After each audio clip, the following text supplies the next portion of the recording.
This asparagus has been in the bed for well over 20 years, and last summer I was thinking about stripping it out. I thought, well, I'll take one more crop this spring through to mid-June and then crop it to death and clear it.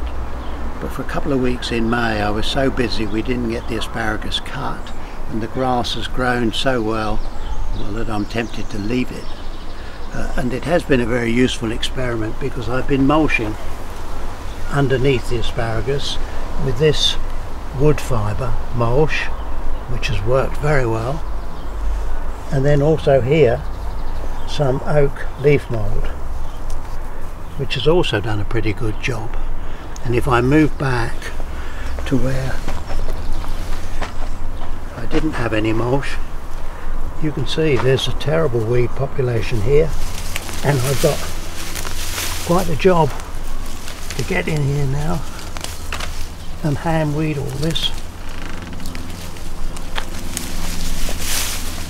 and hopefully get a mulch over this area. You know, it's a job to sort the weeds out from the bits of asparagus.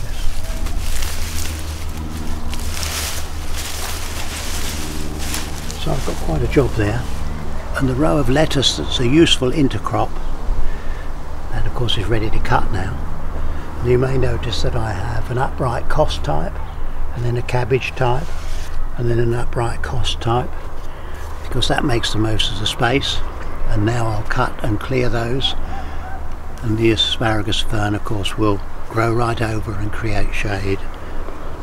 I'm pretty pleased too with this stand of parsnips, and the tip there is this new OptiGrow treatment. The seed is given moisture and warmth and just started to grow, but nothing appears outside of the seed, so that when you sow it, even if the soil is cold, it grows straight away. Here's a packet of parsley that's been treated in that way, and of course parsley can be quite tricky to germinate, so it should do just as good a job as the parsnips.